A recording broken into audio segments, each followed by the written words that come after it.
Mes chers compatriotes, vous savez, Ella Seloula Diallo a été invité aujourd'hui sur RFI, là où Ella Seloula Diallo avait reçu beaucoup de questionnaires, des questionnaires qui sont très pertinentes, et c'est compris. Parmi tous ces questionnaires, Ella Seloula Diallo a répondu tous les questionnaires qu'il avait reçus de ce journaliste de RFI.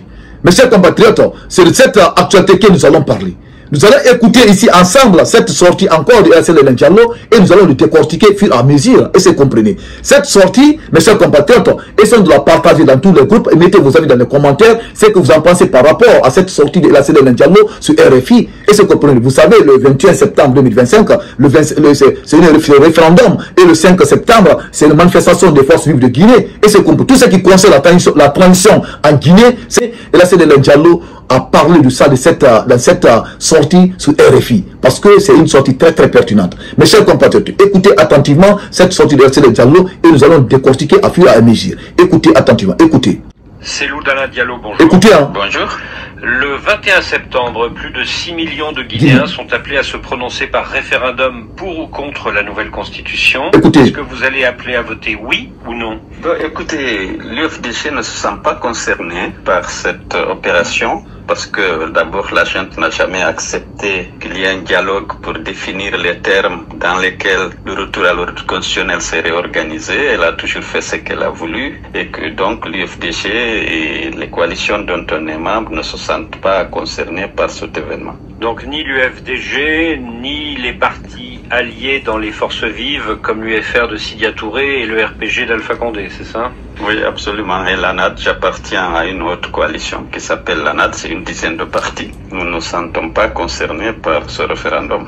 Est-ce à dire que vous allez appeler à l'abstention? Écoutez, nous sommes en train de nous concerter puisqu'au-delà de nos coalitions, il y a beaucoup d'autres partis politiques et des organisations de la société civile qui n'acceptent pas cette constitution imposée et dans la mesure où elle comporte une violation des engagements pris et du serment que le général avait prêté de ne pas candidater ni lui-même, ni les membres du CNRD, ni les membres du gouvernement. Donc, nous sommes en train de voir comment nous pourrions nous organiser pour effectivement s'opposer à cet autre coup d'État contre le peuple de Guinée, contre les droits et libertés des Guinéens de choisir librement leurs dirigeants, parce que vous suivez sans doute toutes ces... Vous savez, le général Mamadou Doumbouya, c'est notre coup d'État qu'il devait faire au peuple de Guinée. Un autre coup d'État. Et c'est parce qu'il avait fait un coup d'État là où il avait giré sur la salle de la transition. Qui est lui, comment son gouvernement va se présenter. Cette fois-ci, maintenant, voilà, Mamadi ne veut pas respecter cette salle de la transition. Et c'est comme il a trahi le peuple de Guinée. Donc c'est un autre coup d'État encore qu'il veut faire. Et c'est comprenez. Écoutez attentivement cette sortie de la Seloula Diallo. Écoutez mes chers compatriotes. Mobilisation, tous ces mamayas comme on le dit chez nous, pour promouvoir, justifier la candidature de Doumbouya qu'on veut présenter comme un homme providentiel qui doit continuer justement ses chantiers, alors que sa gouvernance a été plutôt catastrophique pour le peuple de Guinée, marquée par une violation massive et récurrente des droits humains et des libertés fondamentales. Ces violations sont notamment marquées par les disparitions forcées. Vous connaissez le cas de Fonike Mangue, Biloba, Marwan Kamara, Simiga. Il y a au moins 4 acteurs majeurs de la société civile et des journalistes qui sont portés disparus et dont on n'a pas de nouvelles jusqu'à maintenant. Il y a en plus des morts suspectes en détention. Sadiba, qui était le numéro 2 de la junte, qui était pour que des élections rapides soient organisées et que l'armée retourne dans les casernes. Vous avez compris? Vous avez compris sur le passage de Sadiba Koulibaly? Pourquoi Sadiba Koulibaly était enlevé? Vous avez compris? Parce que Sadiba s'était opposé catégoriquement au général Mamadou Doumbouya pour ne pas confisquer le pouvoir. Parce que Sadiba Koulibaly voudrait que les élections soient organisées le plus rapidement que possible pour que les militaires se retournent dans les casernes. C'est la raison pour laquelle Sadiba Koulibaly était... Vous avez compris l'explication de Ella Seloula Diallo? Écoutez la suite, mes chers compatriotes. La vie dans des conditions suspectes, comme Célestin, le colonel et le docteur Dioubati. Ensuite, il y a eu l'assassinat impuni d'une 60aine de jeunes qui voulaient manifester par soi contre le délestage, mais qui ont été abattus et sans qu'aucune enquête ne soit ouverte pour qu'ils aient droit à la justice. Et bien entendu, il y a les poursuites fantaisistes contre des leaders politiques comme Aliouba, comme les Kassori. On n'a pas pu établir de responsabilité dans ceux dont ils sont accusés. Donc, compte tenu du caractère catastrophique de cette gouvernance, le maintien de Mamadi Doumbouya serait la continuité de cette mauvaise gouvernance. Je ne parle pas de la corruption corruption et de détournement des deniers publics. Avec la manne minière, comme vous le savez, la bauxite aujourd'hui s'exporte, ils vont faire peut-être 200 millions de tonnes cette année contre une vingtaine de millions en 2015. Et donc il y a l'argent. Donc vous hésitez encore entre... La bauxite, plus de 200 millions de tonnes cette année. Tellement qu'ils sont en train d'emporter de la bauxite n'importe comment. Ça veut dire qu'ils se font de l'argent. Ils se font de l'argent aujourd'hui. Mais où est cet argent-là? Où est cet argent? Tandis qu'aujourd'hui en Guinée, il y a un manque de liquidité. Ils ont vidé les caisses de l'État. La banque centrale. Il y a un manque de liquidité. Mais alors que l'argent, tout l'argent qui rentre aujourd'hui, ils mettent dans leur poste. Ils font sortir de la Guinée. Ils ont des comptes bancaires aujourd'hui un peu partout.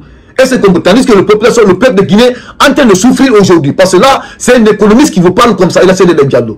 Un économiste qui connaît très très bien la Guinée. Et c'est comprenez. Écoutez la suite, mes chers compatriotes. L'appel à voter non et l'appel à l'abstention. Non, pas du tout. Il n'y a pas d'hésitation, M. Boabouvier. On ne veut pas de cette constitution qui est en train de promouvoir la commission d'un parjure. Doumbia, dans toutes ses déclarations, s'est engagé à ne pas candidater aux élections organisées pour le retour à l'ordre constitutionnel. Devant la Cour suprême, il a juré en tant qu'officier sur le Coran qu'il ne serait pas candidat. Aujourd'hui, il veut régner ça. On ne peut pas cautionner ça. Les peuples guinéens sont attachés au respect de la parole donnée, au respect des serments. Nous sommes avec le peuple. Maintenant, comment on va faire? On est en train de se concerter pour définir la stratégie à mettre en œuvre pour marquer notre opposition à ce parjure-là. Mais justement, vous pourriez appeler à voter non. Non, mais les conditions d'un scrutin juste et transparent ne sont pas réunies. Je vous rappelle que c'est le ministère de l'administration du territoire, dirigé par un général, appuyé de ses préfets, qui sont tous militaires, et de ses sous-préfets, qui sont à 60% issus des forces de défense et de sécurité, qui vont organiser ce référendum. Et donc,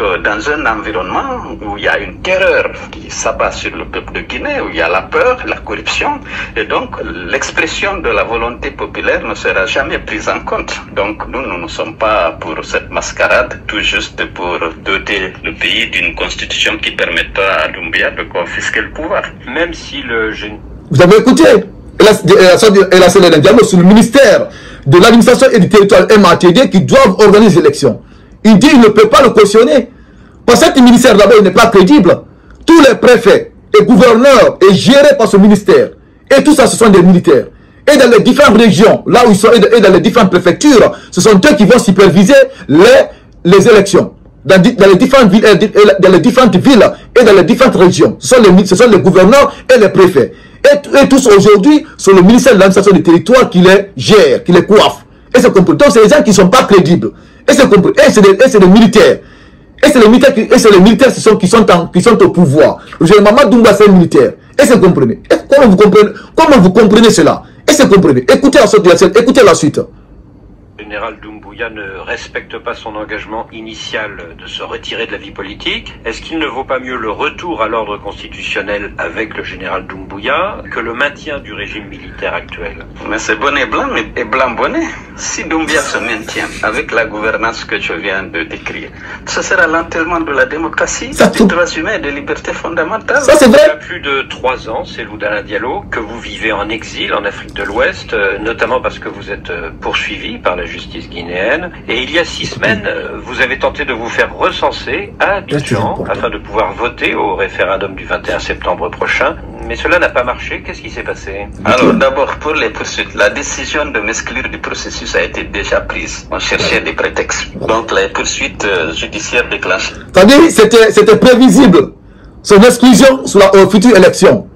C'était prévisible. Il cherchait seulement des prétextes. Comment l'exclure? Et c'est comprenez. Écoutez la suite. Écoutez son explication. Contre moi, c'était trouver le moyen de m'exclure. Parce que tout le monde sait en Guinée que s'il y a des élections avec ma participation, il y a de fortes chances qu'il n'y ait pas de deuxième tour et que je l'emporte le premier. Et maintenant, lorsqu'il a fallu se recenser, je réside depuis plus de 2 ans en Côte d'Ivoire. J'ai tous les papiers qui le prouvent. Le certificat de la municipalité dans laquelle je vis. J'ai tous les documents qui étaient requis. L'ambassade a diffusé une circulaire. C'était l'un ou l'autre des documents. Parmi les documents cités, j'en avais tous les 3 que j'ai présentés pour me faire enrôler. Mais on m'a dit non, qu'il des instructions ont été données par les autorités de Conakry de ne pas me recenser. Je suis allé à un bureau, on m'a renvoyé, on a même fermé le bureau de mon arrivée pour plier tout et partir. Et ensuite, je suis venu à l'ambassade où notre bureau de recensement était ouvert. J'ai été reçu par le consul, on m'a dit que les instructions sont fermes sur le Conakry de ne pas me recenser. Et donc, j'ai pas pu me recenser. J'étais accompagné par un huissier d'ailleurs, parce que j'avais des soupçons sur le comportement de ceux qui sont chargés de ce recensement. J'avais appris que des instructions auraient été données pour ne me recense pas. Alors pour juste... Vous avez compris? Tout a été préparé, je vous dis. Et là, c'est de l'Indjalo, il était avisé, on l'avait dit, on l'avait informé. Ils vont l'empêcher à se recenser en côté de Côte d'Ivoire. Tandis qu'il détenait tous ces dossiers, tous ces papiers en Côte d'Ivoire. Et c'est que malgré tout, ils l'ont empêché parce que, avant de partir, vous avez écouté ce qu'il vient de dire, il était parti avec un huissier. Il était parti avec un huissier parce qu'il il était prêt, il était informé. Je vous dis, il y a des pions, il y a des des gens qui le renseignent au niveau de Conakry. Et c'est comprenez. Il y a des gens qui le renseignent parce que, mais c'est comme africaine. Écoutez la suite.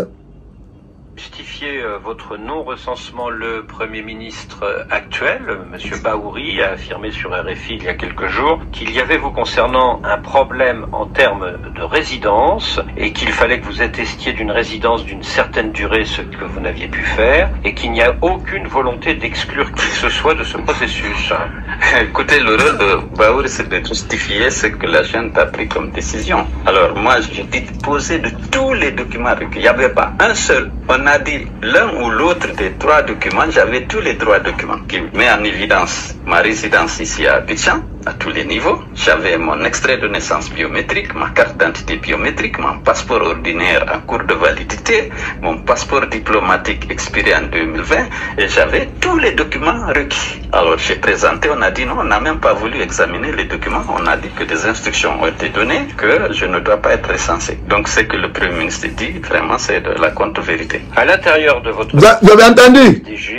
Ce que Bahouri dit, c'est la contre-vérité. Bahouri avait fait une sortie, là où il avait parlé sur le dossier de l'ACD Ndjalo, sur le manquement de ce dossier. Mais voilà, l'ACD Ndjalo, c'est justifié. C'est la contre-vérité de Bahouri. Il vient de démentir Bahouri, un premier ministre de transition. Mais ce n'est pas étonnant. Là où le chef d'État n'est pas derrière son engagement, ce n'est pas son premier ministre qui va dire le contraire. Et c'est compris. Voilà comment le pays est dirigé aujourd'hui. Voilà comment le pays est dirigé par les menteurs. Mes chers collègues, c'est très très grave. C'est très très grave. Et c'est compris. Écoutez la suite. D'Alain Diallo, votre leadership est contesté par l'actuel ministre porte-parole du gouvernement, Ousmane Gawal Diallo, que vous avez exclu du parti il y a 3 ans, mais qui a obtenu par la justice sa réintégration, c'était il y a 4 mois. Est-ce que vous ne craignez pas d'être mis en minorité dans un...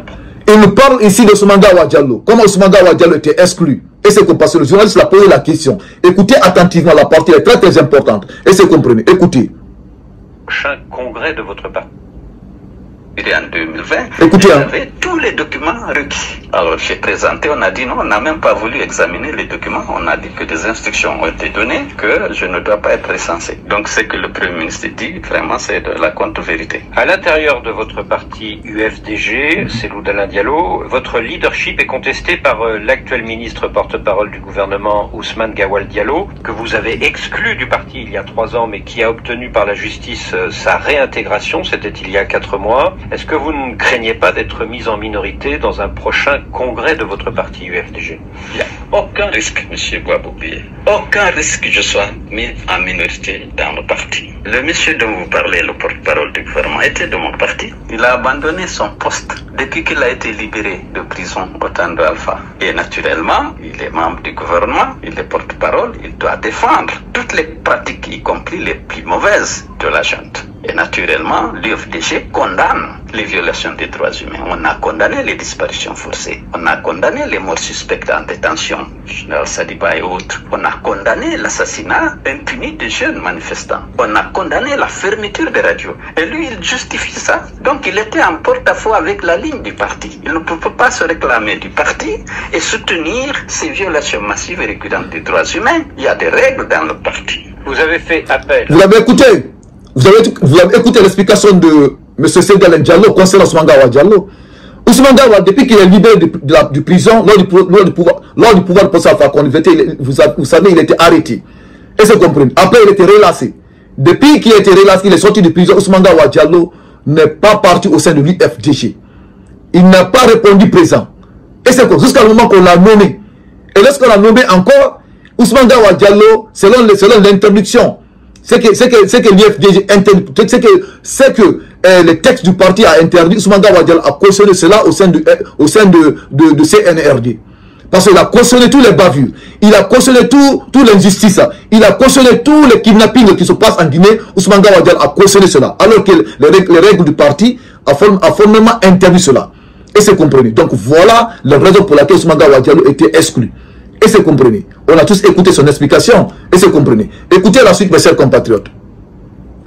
La décision de justice qui lui permet de réintégrer votre parti, mais le 28 juin dernier, le ministre de l'administration territoriale, le général Khalil Condé, vous a enjoint de réintégrer Ousmane Gawa Diallo dans votre parti et en attendant de surseoir à l'organisation de votre prochain congrès. Oui, alors, c'est ça, vous voyez les contradictions entre la justice qui est au service de la junte et le ministère de l'administration du territoire qui est un département ministériel. La justice nous autorise à faire notre congrès. Le ministre de l'administration du territoire dit non. Or, nous avons fait appel de cette décision qui doit être réexaminée au niveau de la cour d'appel. Mais en attendant, la justice nous autorise à faire notre congrès. Le ministère de l'administration du territoire dit non, hors de question, il ne faut pas faire le congrès. Qu'est-ce qu'il fallait faire? On était embarrassés. Dans la hiérarchie de normes, la décision de justice s'impose sur la décision administrative, mais comme actuellement, on ne veut pas gaspiller nos forces dans des oppositions qui n'ont pas de portée importante, puisqu'il y a beaucoup d'échéances qui nous attendent, on s'est incliné.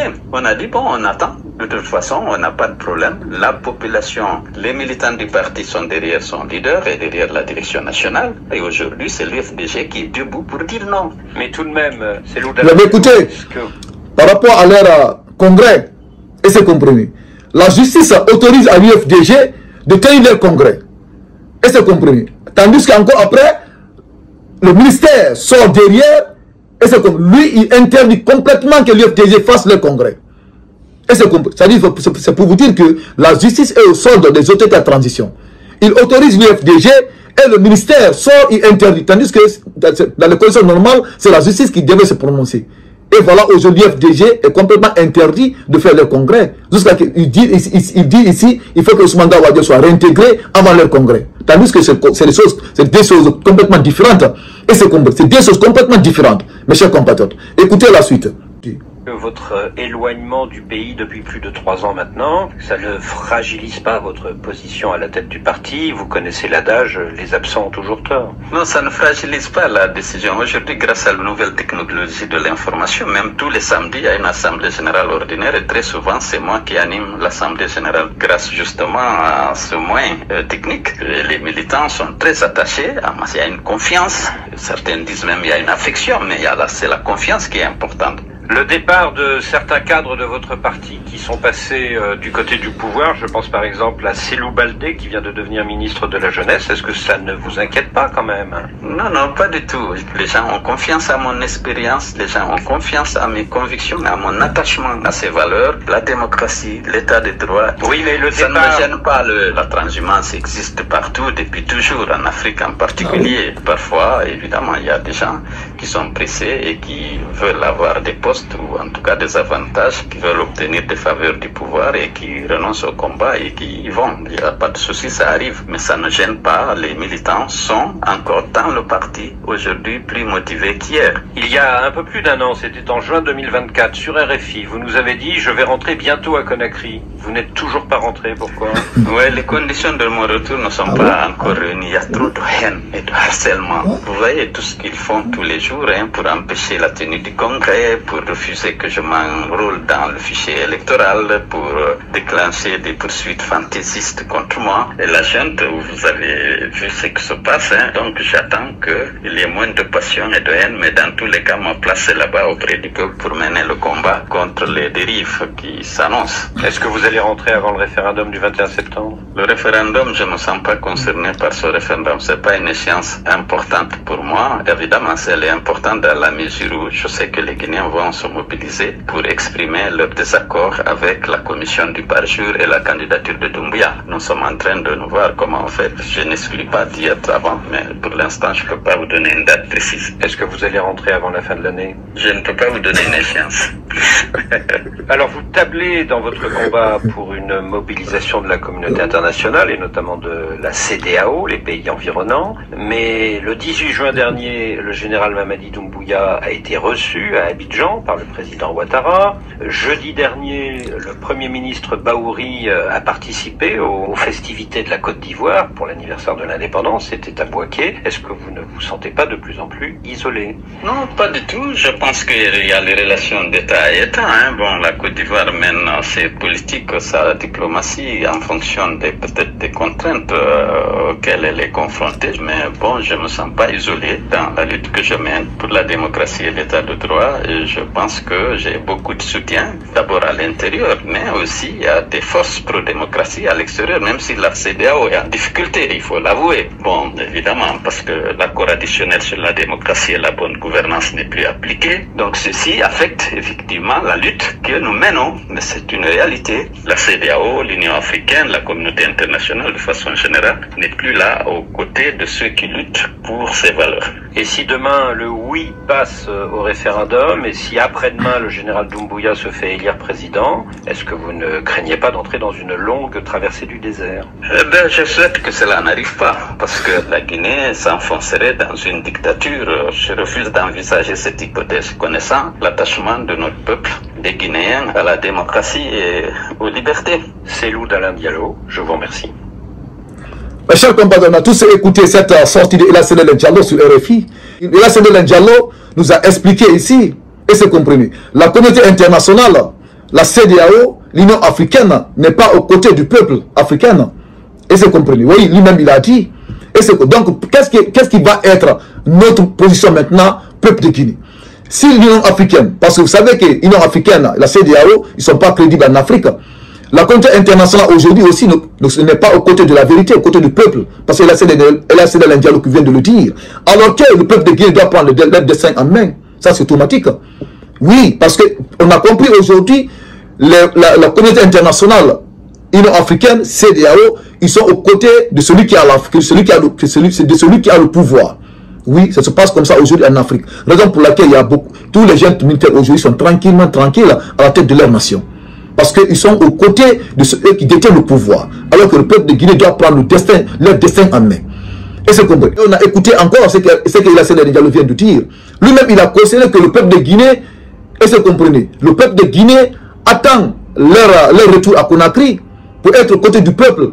Parce que s'il n'est pas à côté s'il n'est pas à Conakry, comment est-ce qu'aujourd'hui, le peuple aujourd'hui peut descendre dans la rue pour demander le départ du général Mamadi Doumbouya, pour continuer le combat?